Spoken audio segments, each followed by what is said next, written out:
Hello दोस्तों। हम history में अभी पढ़ रहे हैं जो हमारे सोशल रिफॉर्मर थे। ओके, राजा राम मोहन राय के बारे में भी हमने पढ़ा है।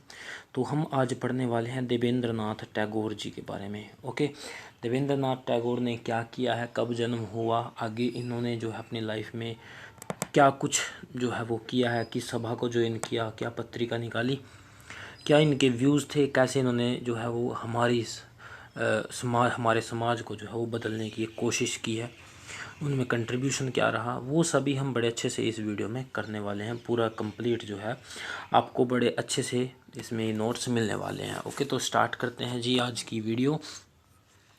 देवेंद्र नाथ टैगोर के बारे में सबसे पहले जन्म के बारे में बात कर लेता हूँ।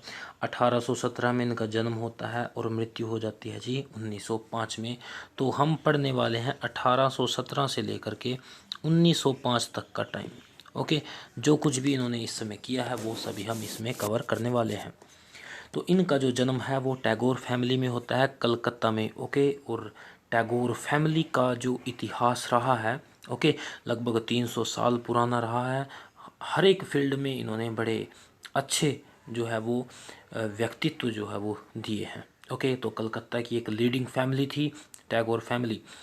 Produced several persons who have contributed substantially in the field of business, social and religious reformation, literature, art and music. Okay, इस फील्ड में जो है बड़े अच्छे व्यक्ति जो है इन्होंने दिए हैं।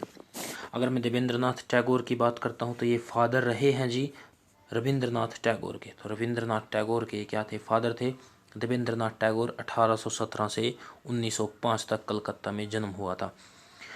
तो अब देखो, ये बात किस समय की है जी, राजा राम मोहन राय के समय की। ओके, इनसे जो है राजा राम मोहन राय से बहुत ज़्यादा प्रभावित हुए। ओके, मित्र भी थे। ओके ओके, अच्छा जो है वो इनके साथ इनका मेल मिलाप था। तो इन्होंने जो है राजा राम मोहन राय ने ब्रह्मो समाज की स्थापना की थी। तो अब वो आप कमेंट में लिखकर बताएंगे कि ब्रह्मो समाज की जो स्थापना है वो कब हुई थी। ओके, ब्रह्मो समाज की स्थापना कब हुई थी, हिंट दे देता हूँ, 1830 से पहले हुई थी। किस ईयर में हुई थी आप वो कमेंट में ज़रूर बताइएगा। ओके, जॉइंट ब्रह्मो समाज इन 1842। 1842 में इन्होंने ब्रह्मो समाज को जो है वो ज्वाइन किया। ओके, ब्रह्मो समाज में अब ये आ चुके हैं और आते ही इन्होंने बड़े अच्छे कदम उठाए हैं। आप ये मान सकते हो, new life and definite shape to the movement. इन्होंने ब्रह्मो समाज को एक नई लाइफ दी, एक नई शेप दी। ओके, और फिर ये क्या करते हैं, टैगोर हेडेड तत्वबोधिनी सभा 1839। तो ये हेड रहे हैं जी तत्वबोधिनी सभा के 1839 में। और फिर एक पत्रिका आती है जी तत्वबोधिनी पत्रिका, भी इन्होंने निकाली है। ये स्टडी की थी जी इस पत्रिका में इन्होंने इंडिया के पास्ट की, कि कैसे वहाँ पे समाज था, कैसे वहाँ पे लोग कार्य करते थे। ओके, तत्वबोधिनी किससे जुड़ा है जी, देवेंद्र नाथ टैगोर से। तत्वबोधिनी सभा थी 1839 में, और तत्वबोधिनी ही एक पत्रिका आई थी, किसने निकाली थी जी, देवेंद्र नाथ टैगोर जी ने वो निकाली थी। अब मैं बात कर लेता हूँ इनके वर्क की। इन्होंने जो वर्क है वो दो पार्ट्स में किया है, या फिर मैं बोल सकता हूँ दो डायरेक्शन में इन्होंने वो काम किया है। एक तो किया है हिंदुज़्म के ही अंदर जो कुछ भी त्रुटियाँ थी हिंदू धर्म में, उनको जो है थोड़ा सा सुधार करने की कोशिश की है। और इन्होंने ऐसा नहीं है कि सब कुछ जो है वो, हाँ मैं मानता हूँ ये वेस्टर्न से काफ़ी ज़्यादा प्रभावित थे, बट ऐसा नहीं है कि बिल्कुल इन्होंने वेस्टर्न पे जोर दिया है, बल्कि इन्होंने क्रिश्चियन को, ओके, क्रिश्चियन को इनको क्रिटिसाइज़ भी किया है, क्योंकि वो बोलते थे कि हिंदुज़्म बेकार है, ख़राब है। ओके, इसमें त्रुटियां हैं, इसमें एरर्स हैं, बल्कि वो बोलते थे कि आप हिंदू से जो है वो क्रिश्चियन बन जाओ। तो उन्होंने इस चीज़ का अपोज भी किया है, इसके वो खिलाफ थे। ओके, तो दोनों तरीके से जो हमारे में कमियां हैं हमको वो निकालनी है, जो दूसरों में अच्छाइयाँ हैं वो हमको अडोप्ट करनी है। इस तरीके से जो है इन्होंने काम किया है देवेंद्र नाथ टैगोर जी ने। ओके, तो इन्होंने क्या क्या त्रुटियाँ क्या क्या थी, क्या क्या एरर्स थे, मैं बोल सकता हूँ। सपोर्टेड विडो रीमैरिज, विधवा विवाह को सपोर्ट किया है। वुमेन एजुकेशन को सपोर्ट किया है। इम्प्रूवमेंट इन रेत कंडीशन, रेत का मतलब है हमारे जो फार्मर्स थे, जो काम करने वाले थे खेत खलिहानों में, उनकी कंडीशन जो है बड़ी दयनीय थी, उनको इम्प्रूव करने की जो इन्होंने कोशिश की है। तो केशव चंद्र सेन एक रिफॉर्मर रहे हैं, वो भी सोशल रिफॉर्मर थे। अब वो भी साथ में आ चुके। जाहिर सी बात है, अगर कोई व्यक्ति एक काम करेगा तो उस काम से जुड़े हुए व्यक्ति उसके साथ आएंगे। तो केशव चंद्र सेन के ऊपर इन्हें काफ़ी अच्छा विश्वास हुआ। ओके, उनको आचार्य बनाया गया। ओके, 1858 में 1858 में केशव चंद्र 1858 में केशव चंद्र सेन को आचार्य बनाया गया।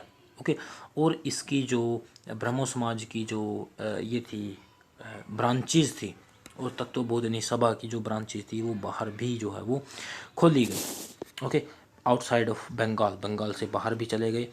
और फिर कुछ मतभेद होता है, कुछ ऐसे काम किए गए चंद्रसेन के द्वारा, उनको जो है फिर डिसमिस किया गया है जी 1865 में। ओके, जब केशव चंद्र सेन की बात मैं करूँगा तब वहाँ पे मैं आपको बताऊँगा ये बात। ओके, कि कैसे इनके सपोर्टर ही इनके खिलाफ जो है वो हो जाते हैं। Keshav Chandra Sen against caste system थे, सपोर्ट कर रहे थे इंटरकास्ट मैरिज को वगैरह वगैरह। केशव चंद्र सेन के बारे में फुल डिटेल में मैं एक स्पेशल एक वीडियो बनेगी। ओके, तो केशव चंद्र सेन अब ये डिसमिस हो जाते हैं, तो ये अपना खुद का ही एक ब्रह्मो समाज बनाते हैं। नाम क्या रखते हैं? ब्रह्मो समाज ऑफ इंडिया इन 1866। 1866 में एक दूसरा जो है ब्रह्मो समाज ऑफ इंडिया बनाया जाता है केशव चंद्र सेन के द्वारा। अब जो रह चुका है वो किसके पास है? टैगोर के पास है, देवेंद्रनाथ टैगोर के पास है। तो अब उसको क्या बोला जाएगा जी? आदि ब्रह्मो समाज। ये कब बनाया जाता है जी? 1878 में। 1878 में इसका नाम बदल के क्या किया जाता है जी? आदि ब्रह्मो समाज। ओके, तो जो देवेंद्रनाथ टैगोर थे, इन्होंने जो है अवतार के जो बोलते हैं ना कि ये अवतार है, एक भगवान है उसके इतने अवतार है, उनको जो है डिस्कार्ड किया, उनको नहीं मानना इसने। ओके, और ये बोलते हैं कि कोई भी any scripture could not enjoy the status of ultimate authority. मतलब कोई भी एक, अगर हम बोल सकते कि एक मूर्ति को हम अल्टीमेट अथॉरिटी नहीं मान सकते कि यही सर्वोपरि है, ऐसा उसको हम नहीं मान सकते, तो उसके खिलाफ थे। कास्ट सिस्टम को इन्होंने क्रिटिसाइज़ किया है। Okay, condemn the prevailing Hindu against going abroad. तो जो ये सभी के सभी हिंदू से रिलेटेड जो कुछ भी त्रुटियां थी वो इन्होंने सुधारने की जो है वो हिंदुज़म में वो कोशिश की है। ओके, इस तरीके से आप याद रखोगे कि कब इनका जन्म होता है जी? 1817 के 1905 तक इनका फिर मृत्यु हो जाती है। क्या क्या इन्होंने काम किया है, या मेन जो याद रखना है वो तत्वबोधिनी सभा, तत्वबोधिनी पत्रिका, ब्रह्मो समाज कब ज्वाइन किया, आदि ब्रह्मो समाज ऑफ इंडिया। ये 3-4 चीज़ें हैं जो आपको याद रखनी है देवेंद्रनाथ टैगोर के बारे में। तो सोशल रिफॉर्मर जो है वो एक बड़ा अच्छा एक टॉपिक रहता है, कई बार क्वेश्चन पूछ लिए जाते हैं और हम मोस्टली इनको स्किप कर देते हैं कि ये ज़रूरत नहीं है अपनी। ओके, तो बिल्कुल 5 या 10 मिनट की वीडियो होती है। ओके, उसको हम बड़े अच्छे से जानेंगे तभी जो है वो हमारे समझ में कम्प्लीटली आ सकता है। ओके, तो चैनल को सब्सक्राइब कीजिएगा ताकि लेटेस्ट नोटिफिकेशन आप तक आ सके जो भी वीडियो बनाई जाए। ओके, और कमेंट करके बताइएगा ओके जो आपको क्वेश्चन पूछा था। Okay, thank you.